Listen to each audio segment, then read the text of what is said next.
Okay हम बात कर रहे थे conditioned stimulus and conditioned response की। बेल जो कि पहले एक कंडीशनड स्टिमुलस था, जो कि न्यूट्रल स्टिमुलस था। जुबैर, आप कुछ पूछना चाह रहे हैं? अगर आप अपना क्वेश्चन चैट में लिख दें, या अगर आपको लग रहा है आप माइक ऑन करके कुछ पूछना चाह रहे हो, आप बेशक अपना माइक ऑन करके मुझे क्वेश्चन बता दो।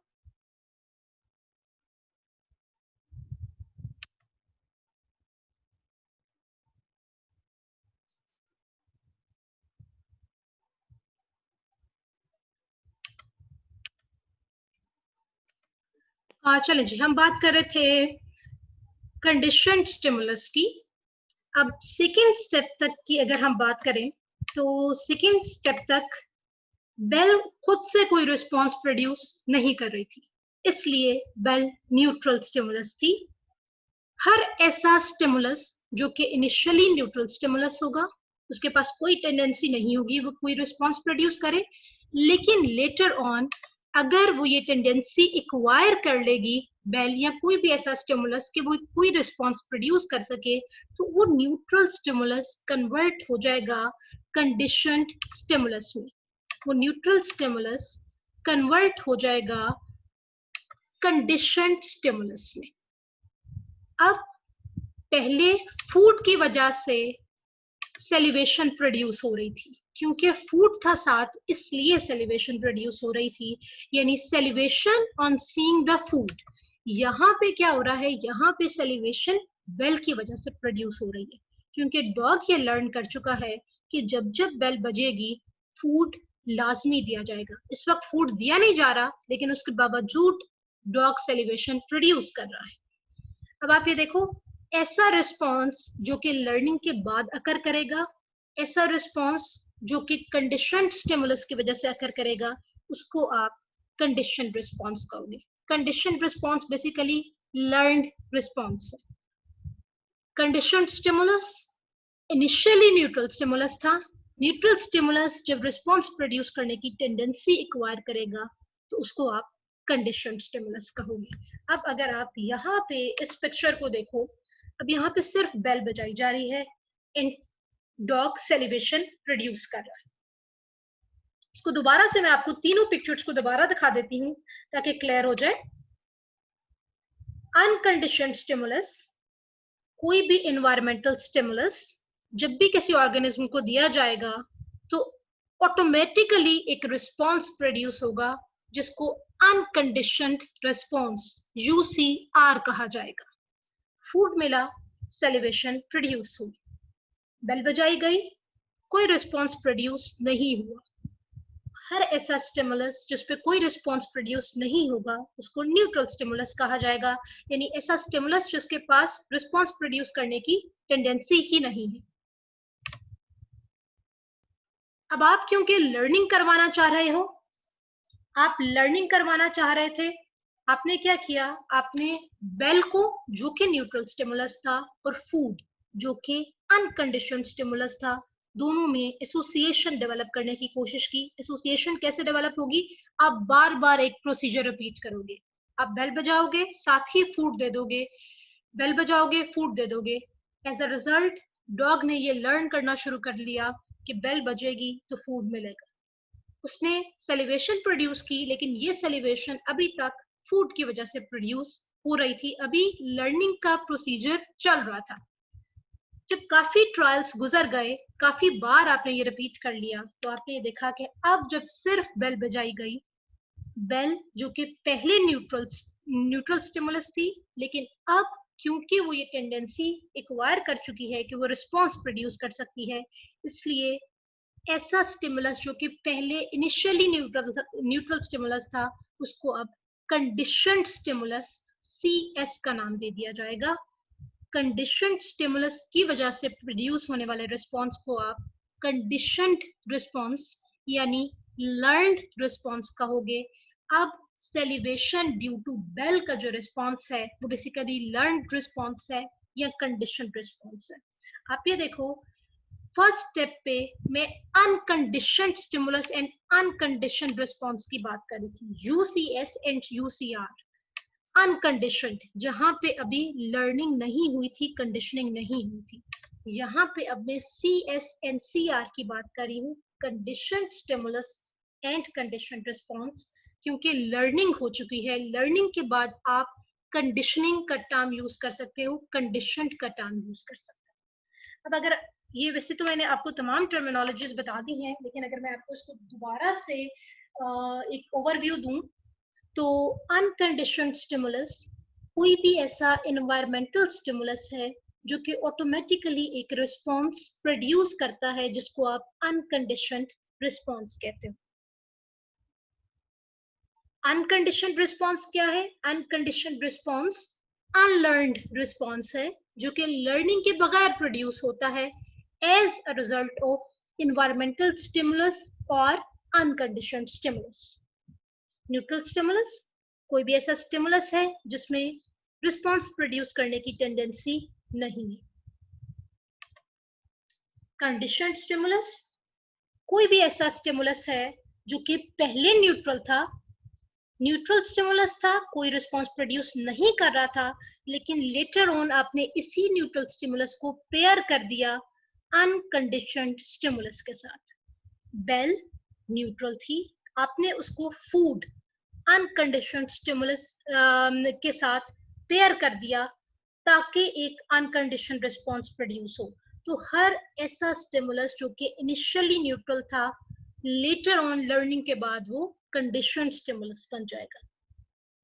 कंडीशनड रिस्पॉन्स लर्नड रिस्पॉन्स है, एक्वायर्ड रिस्पॉन्स है जो कि प्रोड्यूस हो रहा है ड्यू टू कंडीशनड स्टिमुलस। अच्छा, यहाँ पे आपका बेसिकली जो सिर्फ अभी टर्मिनोलॉजीज तक की बात करूं तो एटलीस्ट एक्सपेरिमेंट टर्मिनोलॉजीज के साथ कंप्लीटली एक्सप्लेन हो जाता है। अब आप मुझे ये बताओ कि आप जो भी क्वेश्चन करना चाह रहे हो इससे रिलेटेड आप वो पूछ सकते हो मुझे। अगर आप सिर्फ नेम इंडिकेट करते जाओ कि कोई आप में से कौन कौन पूछना जा रहा है, या अगर आप खुद अपना माइक ऑन करके मुझसे क्वेश्चन कर सको एट अ टाइम, प्लीज एक पर्सन माइक ऑन करे ताकि बहुत ज्यादा पीछे बैकग्राउंड में नॉइस ना आए।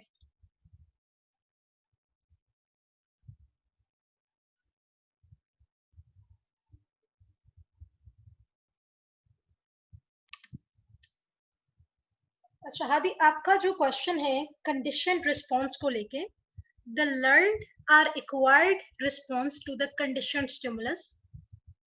हर ऐसा रिस्पॉन्स जो कि लर्निंग के बाद प्रोड्यूस हो रहा है उसको आप लर्नड रिस्पॉन्स कह रहे हो, या एक्वायर्ड रिस्पॉन्स कह रहे हो जो कि आपका ऑर्गेनिज्म लर्न कर चुका है as a result of conditioned stimulus. जब ये लिखा जाता है टू द कंडीशनड स्टिमुलस, इसका मतलब ये है कोई भी ऐसा रिस्पॉन्स जो कि लर्निंग के बाद प्रोड्यूस हो रहा है due to conditioned stimulus. Conditioned stimulus की वजह से प्रोड्यूस होने वाला रिस्पॉन्स बेसिकली कंडीशनड रिस्पॉन्स है। लर्नड आर एक्वायर्ड रिस्पॉन्स, ऐसा रिस्पॉन्स जो कि लर्निंग के बाद प्रोड्यूस हो रहा है as a result of conditioned stimulus.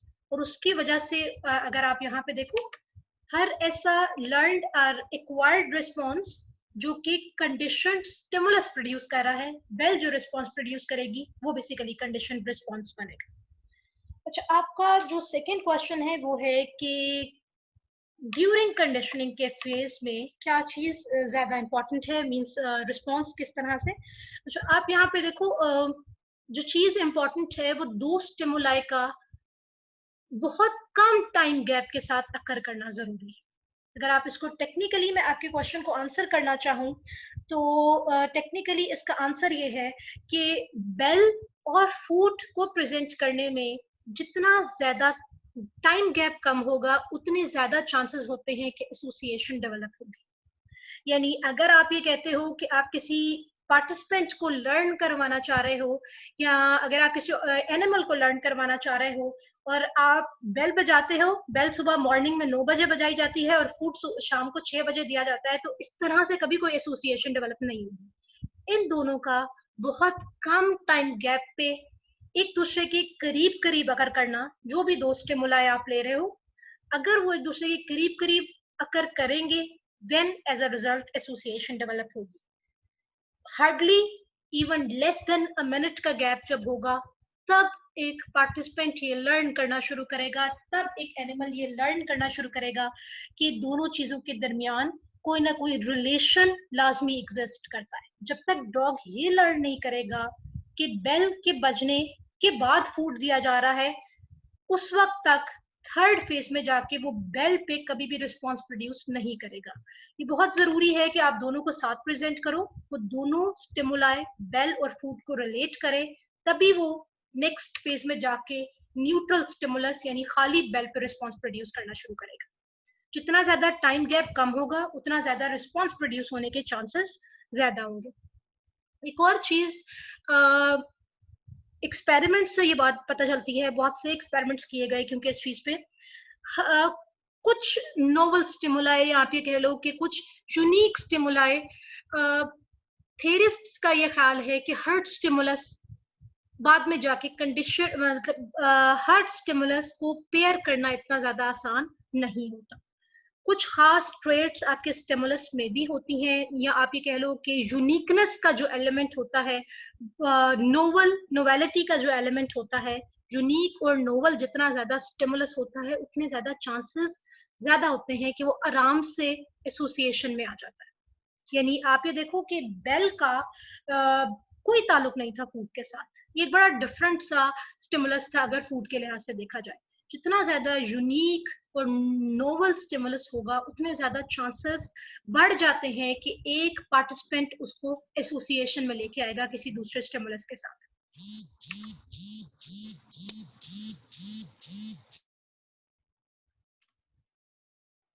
ठीक है, होपफुली आपको क्वेश्चन क्लियर हो गया होगा। अगर क्लियर नहीं है अभी भी, आप मुझे चैट में इंडिकेशन दो, मैं उसको दोबारा से फिर एक्सप्लेन करती हूँ।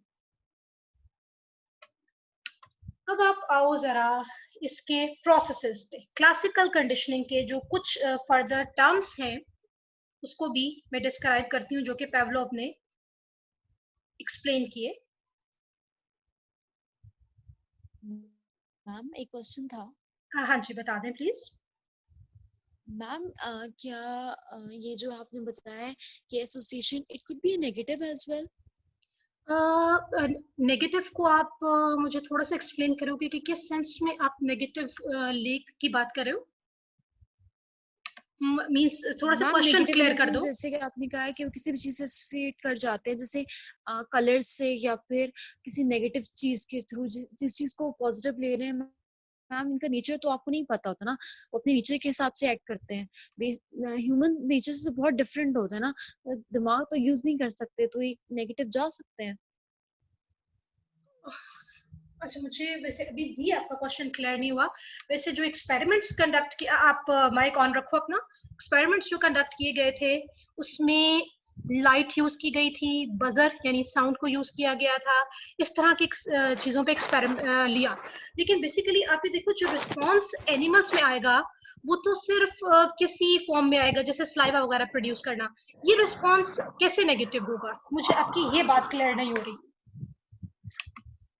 मैम बिहेवियर भी तो चेंज हो सकता है, कभी कभी वायलेंट भी तो हो जाते हैं ना कुछ अच्छा, बिहेवियर्स को लेके लोग, उस सेंस में बात कर रही ओके, थी। आप जो बात कर रहे हो ना वो इससे नेक्स्ट फॉर्म ऑफ कंडीशनिंग में आएगी, जिसको ऑपरेंट कंडीशनिंग कहते हैं। ठीक है, आप जो ओके कह ठीक रहे है हो ना कि मैम। पॉजिटिव है या नेगेटिव है, ये क्लासिकल कंडीशनिंग इसको एड्रेस नहीं करता, इसको ऑपरेंट कंडीशनिंग एड्रेस करती है।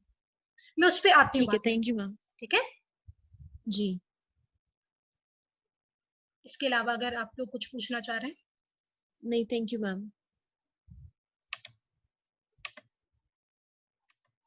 अब आप आओ एक्विजिशन के प्रोसेस पे। एक्विजिशन का एक टर्म यूज किया जाता है, एक्वायर करने से है, सीखने से है, लर्न करने से है। एक्विजिशन कब होगी? आपका ऑर्गेनिज्म या आपका पार्टिसिपेंट कब लर्न करेगा? जब आप दो स्टिमुलाई को एक दूसरे के साथ एसोसिएट करोगे।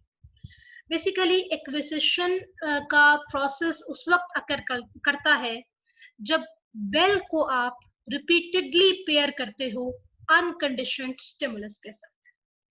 बेल रिपीटेडली पेयर करते हो फूड के साथ। आप ये कहो कि एक्विजिशन बेसिकली ड्यूरिंग कंडीशनिंग का फेज है। अगर आप यहाँ पे देखो, acquisition occurs when bell, that is neutral stimulus, is presented repeatedly with food, that is unconditioned stimulus. Bell को रिपीटेडली आप प्रेजेंट करोगे फूड के साथ, तो एक ऑर्गेनिज्म या एक पार्टिसिपेंट लर्न करना शुरू कर देगा प्रोसेस को, प्रोसीजर को। यानी इस स्टेप की बात की जा रही है, एक्विजिशन इस स्टेप को कहा जाता है, जहां पे एक्विजिशन या आपका पार्टिसिपेंट या ऑर्गेनिज्म रिस्पॉन्स को उस वक्त एक्वायर करेगा जब आप न्यूट्रल स्टिमुलस यानी बेल को अनकंडीशनड स्टिमुलस यानी फूड के साथ पेयर करोगे, एसोसिएट करोगे, तो एज अ रिजल्ट एक्विजिशन हो जाएगी। ये वो स्टेप है जिसमें आप एक्विजिशन करवाने की कोशिश कर रहे हो, जिसमें आप रिस्पॉन्स लर्न करवाने की कोशिश कर रहे हो। आप रिपीटेडली प्रेजेंट कर रहे हो दो स्टिमुलाई को एक दूसरे के साथ, बेल यानी न्यूट्रल स्टिमुलस एंड फूड यानी अनकंडीशनड स्टिमुलस। जब दोनों एक दूसरे के साथ बार बार प्रेजेंट किए जाएंगे, रिपीटेडली प्रेजेंट किए जाएंगे, तो एज अ रिजल्ट लर्निंग हो जाएगी, एज अ रिजल्ट एक्विजिशन हो जाएगी। यहाँ पे एक्विजिशन को अगर मैं वन लाइन में डिस्क्राइब करूं तो आप कहते हो establishing a conditioned response is basically acquisition. Establishing a conditioned response. Learn करवाना एक कंडीशन रिस्पॉन्स या लर्न करवाना एक लर्निंग करवाना बेसिकली किसी भी पार्टिसिपेंट में, किसी भी ऑर्गेनिज्म में एक्विजिशन है। अब वो लर्निंग कैसे होगी? लर्निंग उस वक्त होगी जब दो स्टिमुलाई एक दूसरे के साथ रिपीटेडली प्रेजेंट किए जाएंगे, neutral stimulus and unconditioned stimulus. अगर आप पेवलोव के एक्सपेरिमेंट के साथ देखोगे तो न्यूट्रल स्टिमुलस बेल थी एंड अनकंडीशनड स्टिमुलस फूड है। तो आपके पास एज अ रिजल्ट लर्निंग हो जाएगी और बेल पे भी सलाइवा प्रोड्यूस होने लगेगा। Second is extension. एक्सटेंशन को अगर मैं सिर्फ मीनिंग देख लूं एक्सटेंशन का मतलब होता है किसी चीज को खत्म कर देना, एलिमिनेट कर देना, डेमिनिश कर देना, रिमूव कर देना, ठीक है, खत्म कर देना किसी भी चीज को। अब आप किस चीज को खत्म करने में इंटरेस्टेड हैं? बेसिकली वो कंडीशन रिस्पॉन्स या वो जो लर्निंग आपने करवाई थी, अब आप ये देखना चाहते हो कि जो चीज लर्न करवाई थी क्या वो दोबारा से अनलर्न हो सकती है? आपने लर्न करवाया, क्या आप उसे दोबारा से अनलर्न करवा सकते हो? आप ये देखने में इंटरेस्टेड हो। एक्सटेंशन कहा जाता है ग्रेजुअल वीकनिंग और डिमिनिशिंग ऑफ अ रिस्पॉन्स। अब जब अब आप ये देखो, आप क्या कर रहे थे? आप बेल बजाते थे, साथ ही फूड दे देते थे, बेल बजाते थे, साथ ही फूड दे देते थे। डॉग ये लर्न कर चुका था कि बेल बजेगी तो फूड लाजमी मिलेगा। अब जब आप चाहते हो कि यही रिस्पॉन्स अनलर्न हो जाए, तो आपको करना क्या पड़ेगा? आप बेल बजाओगे लेकिन फूड नहीं दोगे, बेल बजेगी, फूड नहीं मिलेगा। मल्टीपल टाइम्स आप यही रिपीट करोगे कि हर बार बेल जरूर बजेगी लेकिन उसके बाद जो फूड पहले मिल रहा था अब वो फूड नहीं मिलेगा। जैसे डॉग ने ये लर्न किया था कि बेल के बजने के फौरी बाद फूड मिलता है, आहिस्ता आहिस्ता डॉग ये लर्न करना शुरू कर लेगा कि बेल बजती है लेकिन फूड नहीं मिलता।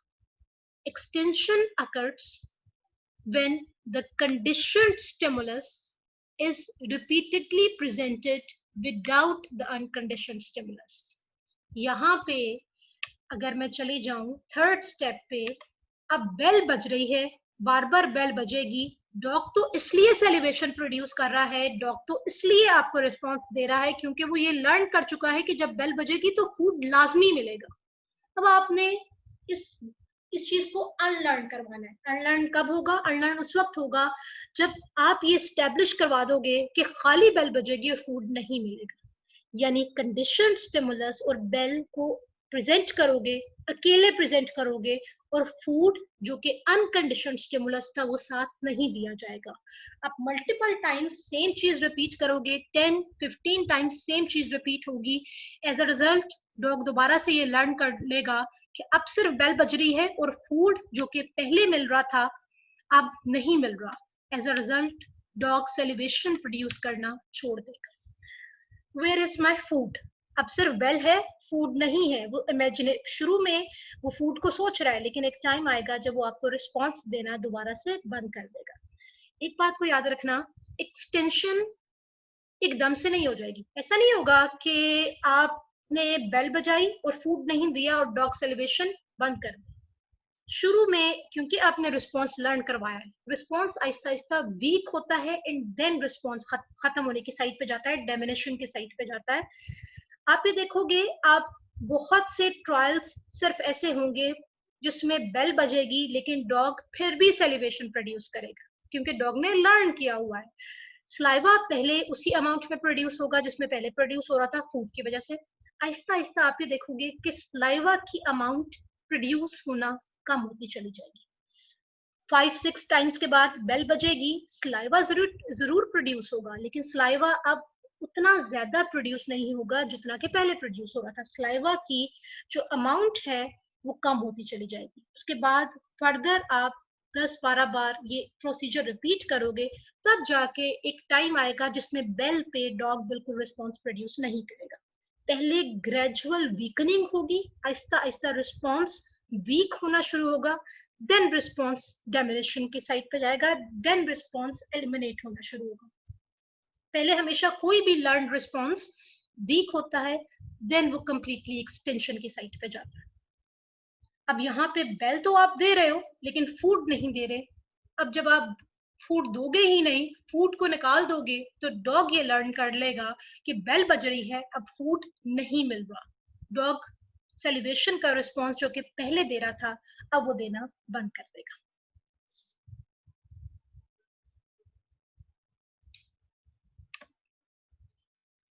पेवलोव ने एक और इस चीज को फर्दर एक्सटेंड किया। अब उसने रिस्पॉन्स सबसे पहले लर्न करवा लिया, एक्विजिशन करवा ली, फिर उसने रिस्पॉन्स एक्सटेंड करवा लिया, उसने अनलर्न करवा दिया रिस्पॉन्स।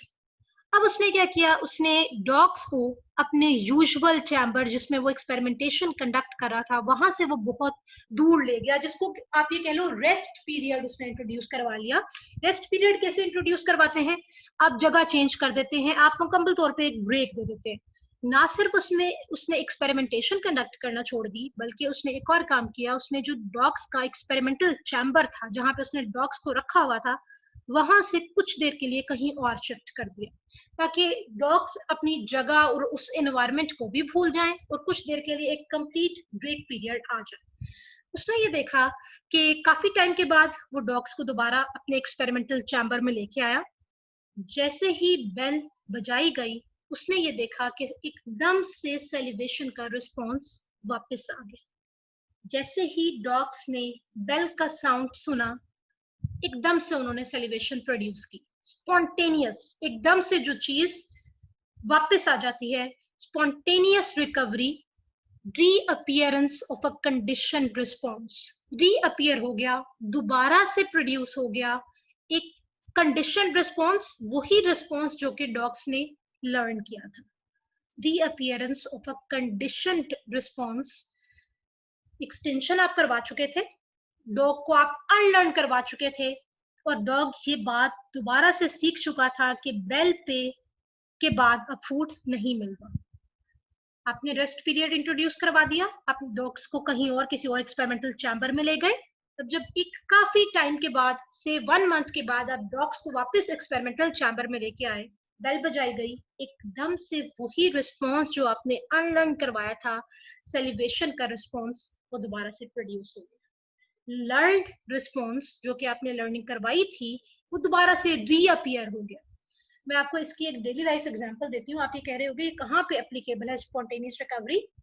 आपने देखा होगा कि वो लोग जो सिगरेट स्मोकिंग करते हैं, सिगरेट स्मोकिंग के केस में क्या होता है, सिगरेट स्मोकिंग के केस में जब वो सिगरेट पीना छोड़ देते हैं, एक्सटेंशन हो जाती है रिस्पॉन्स की, सिगरेट पीना बिल्कुल छोड़ देते हैं। कहाँ कोशिश ये की जाती है कि वो पर्सन जो कि सिगरेट पीता था, वो ऐसी इन्वायरमेंट से दूर रहे जहाँ पे उसे सिगरेट से रिलेटेड क्यूज मिले। यानी वो ऐसे फ्रेंड्स की कंपनी में ना जाए जो कि सिगरेट पीते हैं, वो ऐसी गैदरिंग्स को ज्वाइन ना करे जहाँ पे सिगरेट पिया जा रहा हो। जब ऐसा पर्सन जो कि पहले सिगरेट पीता था, जिसमें पहले ये एक लर्न रिस्पॉन्स था, और उसने अपनी विल पावर के थ्रू इस रिस्पॉन्स को छोड़ दिया, उसने सिगरेट पीना छोड़ दिया।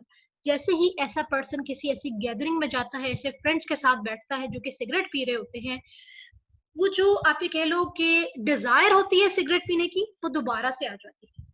और चांसेस ये होते हैं कि ऐसे पर्सन को अगर सिगरेट ऑफर किया जाए वो सिगरेट को बहुत आराम से दोबारा से ले लेगा पीने के लिए।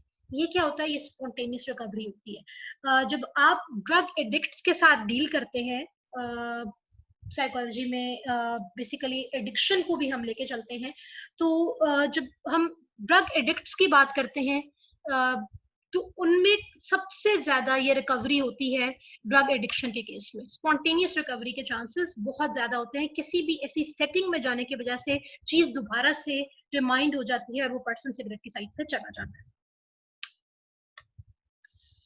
ये तो थी इसकी डेली लाइफ एग्जांपल। अब आप आओ स्टिमुलस जर्नलाइजेशन। जर्नलाइजेशन का मतलब क्या होता है, सब चीजों पे अप्लाई कर देना। स्टिमुलस जर्नलाइजेशन, पहले तो मैं आपको इसको सिंपल टर्म्स में एक्सप्लेन करती हूँ। डॉग्स ने एक खास तरह के साउंड को पे लर्निंग सीखी है, यानी बेल बजाई जा रही थी जिसपे वो रिस्पॉन्स प्रोड्यूस कर रहे थे।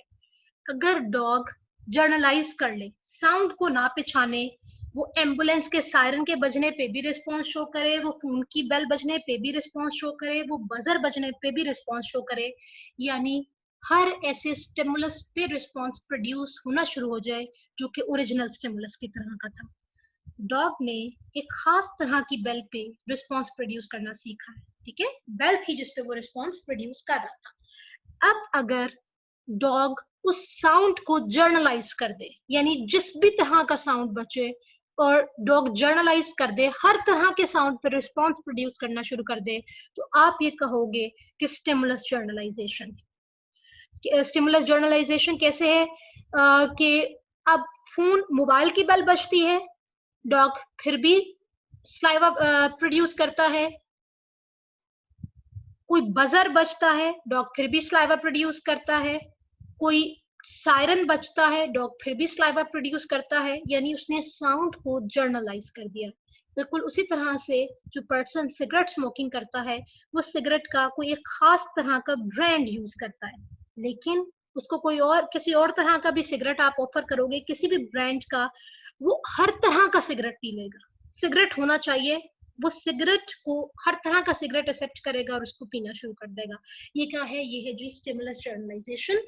आपको बहुत ज्यादा प्यास लगी होगी तो आप क्या करोगे, आप हर तरह का ड्रिंक एक्सेप्ट कर लोगे पीने के लिए।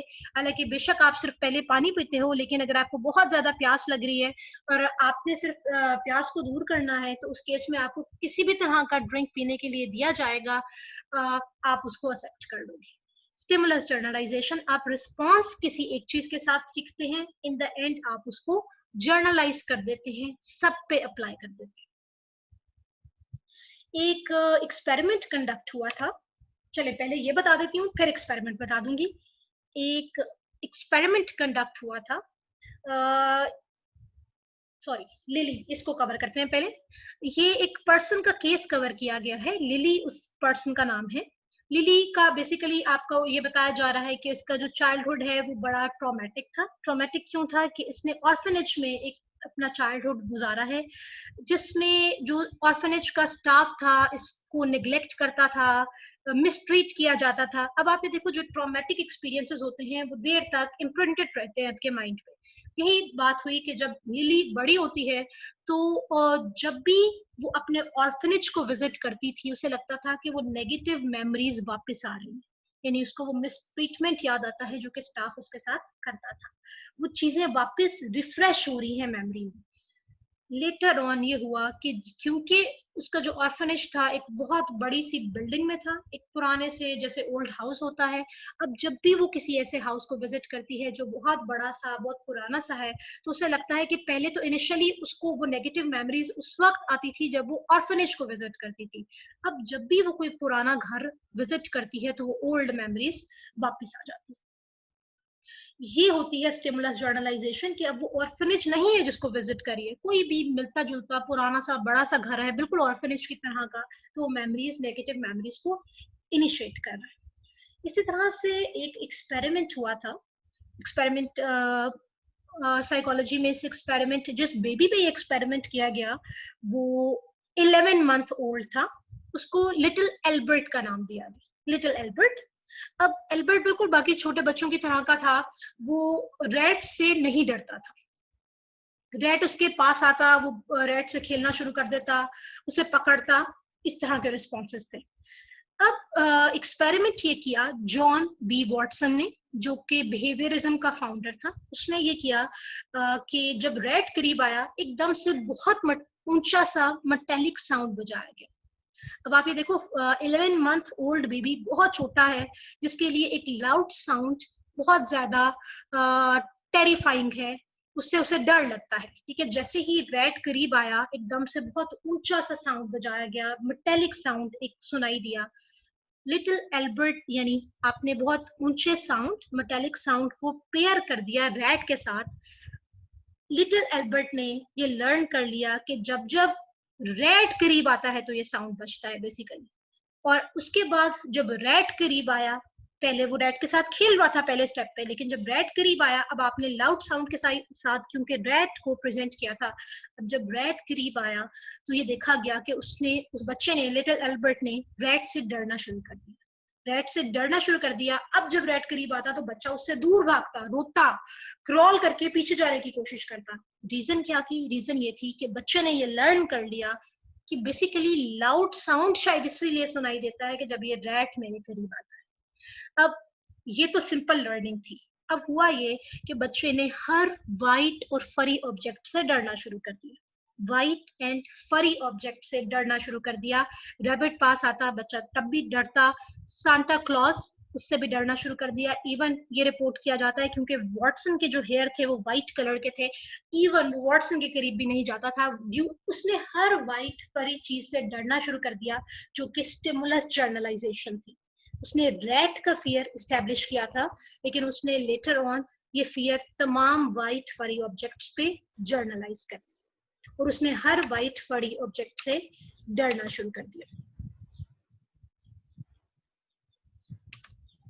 ठीक, ये होती है स्टिमुलस जर्नलाइजेशन। इसी तरह से आप फियर किसी एक चीज में सीखते हो, लेकिन लेटर ऑन आप उसको हर चीज में जर्नलाइज करते चले जाते हो। इसी तरह से जैसे आप जर्नलाइजेशन